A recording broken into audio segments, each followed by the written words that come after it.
कैसे है भाई लोग। आप देख रहे हो यूट्यूब चैनल मानवा रिकैप और मैं आ चुका हूँ आपके लिए एक और बढ़िया सी मानवा लेके। चलो स्टार्ट करते हैं। अच्छा तो तुम एक चोर हो जो दिन दहाड़े एक लड़के के घर में घुसकर मेरा सामान खंगाल रहे हो। क्या तुम मेरे अंडरवेयर चुराने की कोशिश कर रहे हो? तभी लियोन बोलता है, मैं हार मानता हूँ। लोगों पर बंदूक तानना बहुत खतरनाक है, लेकिन तभी लियोन से बहुत खतरनाक तरीके से देखता है और सीधा उसके हाथ में एक पैर मारता है और बंदूक को ऊपर उड़ा देता है और तुरंत उस बंदूक को उसे छीन के उस पर तान देता है और कहता है, यकीन है तुम्हारी बंदूक खाली है। तभी वो अपना रोब हटा के दिखाता है तो भाई साहब वो सामने लड़की होती है बिल्कुल चौंक जाते हैं, कहते हैं, हाँ कैप्टन तुम अभी भी जिंदा हो। तभी लियोन उसके रिएक्शन को देख के बोलता है, जी हाँ, क्या ये मैं ही नहीं हूँ जो तुम्हारे सामने एकदम ठीक ठाक खड़ा हूँ। तभी रिविका जोर जोर से रोने लगती है और बोलती है, कैप्टन वो क्या मैं सपना देख रही हूँ? और इतना बोल के वो लियोन के ऊपर कूदने वाली है। तभी लियोन उसे वहीं रोक देता है, एक हाथ से बोलता है, रुको पहले शांत हो जाओ। तभी रिविका उससे पूछती है, कैप्टन क्या मैं तुम्हारी जांघों में गोली मार सकती हूँ? अगर तुम दर्द से चीखते हो तो इसका मतलब है ये सपना नहीं है। लियोन घबराते बोला, दिन दहाड़े तुम क्या सपना देख रही हो? अगर ऐसा है इसे साबित करना चाहते हो तो क्या ना तुम अपने पैर में गोली मार लो। तभी रिविका बोलती है, मैं आखिरकार तुम्हें मौत के मुंह से वापस आते देखा है, तुम मुझे गले क्यों नहीं लगान दे रहे हो? तभी लियोन उससे बोलता है, अब हालात बदल गए हैं रिविका, आखिरकार मैंने दूसरे परिवार में शादी कर ली है। तभी रिविका कहती है, हाँ, जिन 3 सालों तक तुम्हारे बारे में कुछ पता नहीं था, तब से साम्राज्य के हालात सच में बहुत बदल गए हैं। अगर पेट्रोल करने वालों को पता चला कि मैं साम्राज्य के एक गद्दार को अपने घर में छिपा रखा है तो मुझे मौत की सज़ा मिल जाएगी। तभी लियोन उससे कहता है, क्या तुम्हें लगता है मैं साम्राज्य का गद्दार हूँ? रिविका, बिल्कुल नहीं। इसके उल्टा जब उन्होंने तुम्हें गद्दार कहा तो सबसे पहले मैंने ही इसका विरोध किया था।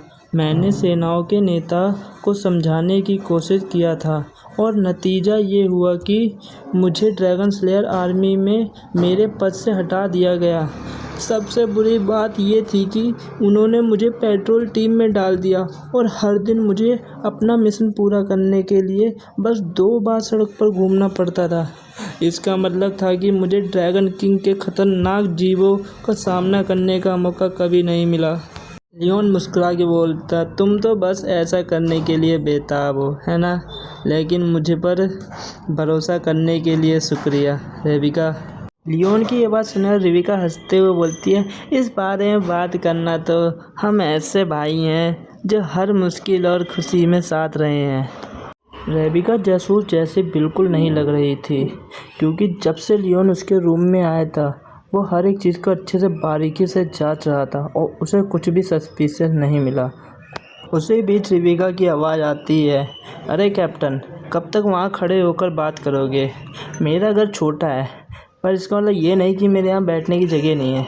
चलो बैठ के बातें करते हैं। वैसे कैप्टन, क्या आप इससे पहले किसी और से भी मिलने गए थे? नहीं, अभी तक तो मैं किसी से नहीं मिला। तभी रिविका झिझकते हुए अपना वो सवाल पूछती है जिसे उसने बहुत लंबे समय से अपने दिल की गहराइयों में छुपा के रख रखा था। कैप्टन, असल में वो सिल्वर कास्टल पर हमला करने के दौरान हमारे बीच में कोई गद्दार था, है ना? लियोन जैसे उसके मुंह से ये बातें सुनता है वो चौंक जाता है और कहता है, आखिर तुम्हें कैसे पता चला? क्योंकि उसे लग रहा था कि ये सिर्फ उसे ही पता है। मैं उस दिन को आज तक भूल नहीं पाई जब हम सिल्वर ड्रैगन सेंचुरी पे हमला करने गए थे। तभी एकदम से मेरी आंखों के सामने सब कुछ काला हो गया। मुझे कुछ भी दिखाई नहीं दे रहा था और यहाँ तक कि मेरी शक्तियाँ भी चली गई थी। और इसके उल्टा ये स्थिति कुछ सेकंड तक रही और जब ये सब ख़त्म हुआ और मेरी आंखें खुली तब मैंने कैप्टन आपको जख्मी पड़े देखा। उसके बाद क्या हुआ ये तो कैप्टन आप भी जानते ही हैं, पर बाद में मुझे एहसास हुआ कि उस समय हम चारों ही वहाँ मौजूद थे और कोई दूसरा सिल्वर ड्रैगन नहीं थे। आप पर अचानक हमला करने वाला हमारी ही टीम का कोई व्यक्ति हो सकता था। ये सोचकर मुझे बहुत ज़्यादा गुस्सा आ रहा था। लियोन उसकी सारी बातें सुनने के बाद बोलता है, तुम्हारा अंदाज़ा उस समय बिल्कुल सही था। हाँ, उस गद्दार ने मेरे कवच को भेदने के लिए एक बहुत ही ख़ास हथियार का इस्तेमाल किया था और उसने सीधा मेरे दिल को निशाना बनाया था। पर यह एक चमत्कार ही है कि मैं अभी भी तुम्हारे सामने जिंदा हूँ। तभी रेबिका पूछती है, क्या वो विक्टर या मार्टिन है? मुझे अभी पक्का नहीं पता। क्या तुम मुझे बता सकती हो कि वो अभी कहाँ हैं और क्या कर रहे हैं? क्योंकि मुझे उनके बारे में कुछ भी नहीं पता। उस घटना के बाद से मार्टिन डर के मारे अपने मंत्री पिता के घर पे जाके छुप गया। पर सुनने में ऐसा आया है कि उसके अपने घर में उसकी सौतेली माँ उसे हर वक्त उल्टा सीधा कहती रहती है और सुनाती रहती हैं। और रही बात विक्टर की, तो वो को कमांडर होने के वजह से उस घटना का सारा इल्ज़ाम उसके ऊपर लगा दिया गया और उसे ड्रैगन स्लेयर की सेना से निकाल दिया गया और अब वो किसी सराय में गायक के रूप में काम करता है।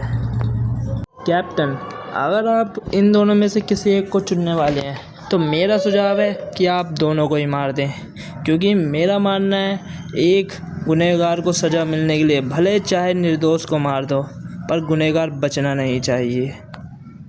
वैसे कैप्टन, आप इन्हें जब मारने वाले हैं तो आपको हथियार चाहिए होंगे। मेरे पास यहाँ कुछ खास तो नहीं है, लेकिन मेरे पास बहुत सारी बंदूक है, जो मन करे ले लीजिए।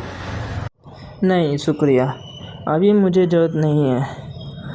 रुको, तुम तो कह रही थी तुम्हारे पास ज़्यादा नहीं है, पर इसे देख के तो ऐसा लग रहा है जैसे किसी मिलिट्री बेस का शस्त्र गृह है। तुमने अपने घर में इतनी सारी बंदूकें रख रखी हैं, तुम तो अलग ही लेवल की हो। वैसे इस बार मेरे साम्राज्य में आने के दो कारण हैं। पहला, अपने मास्टर का पता लगाना, दूसरा उस गद्दार को ढूंढना। वैसे रेबिका, क्या तुम्हें मेरे मास्टर के बारे में कुछ जानकारी है? और लियोन उसे पोस्टर दिखाता है।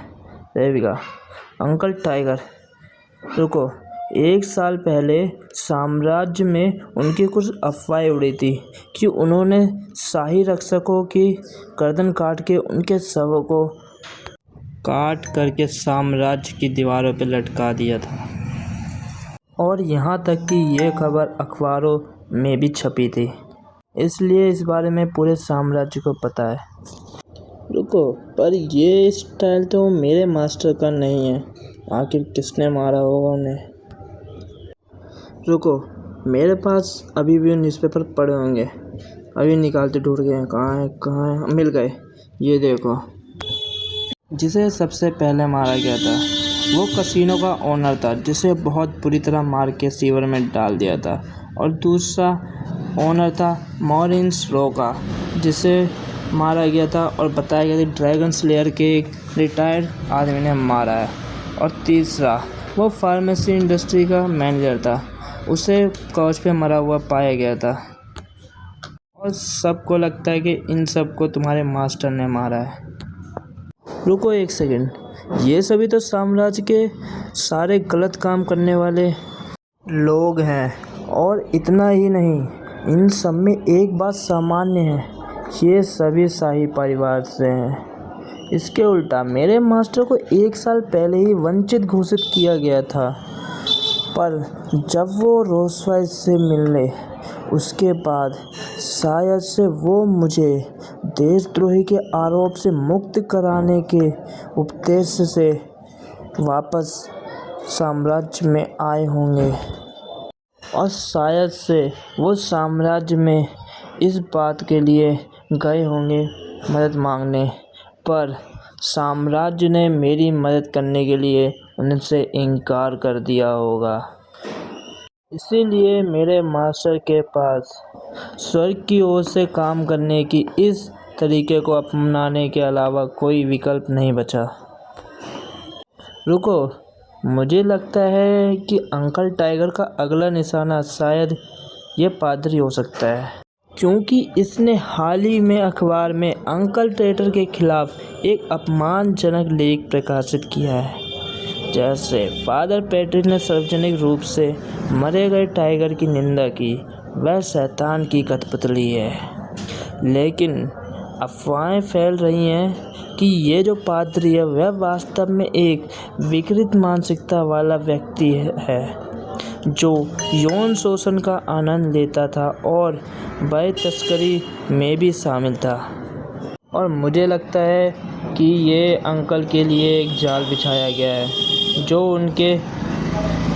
उनके फंसने का इंतज़ार कर रहे हैं। क्या अंकल टाइगर जाएंगे? हाँ, जितना मैं अपने मास्टर को जानता हूँ, उन्होंने मुझसे एक बात कही थी, जाल नहीं है बल्कि एक प्रतियोगिता है। उनके व्यक्तित्व को देखते हुए वो साम्राज्य पर दबाव बनाने के लिए निश्चित रूप से मुलाकात का समय तय करेंगे। उसी अंधेरी रात में हमें एक परछाई दिखाई जाती है जो एक सुनहरी तलवार लेके चर्च के ऊपर खड़ा होता है, और वो होते हैं मास्टर टाइगर, जो हमला करने की बस राह देख रहे होते हैं। Hello guys, thank you for watching my full video. और वीडियो अच्छी लगी तो चैनल सब्सक्राइब कर देना, वीडियो लाइक कर देना। इसका नेक्स्ट चैप्टर आते साथ ही मैं अपलोड कर दूंगा। मिलते हैं नेक्स्ट वीडियो में।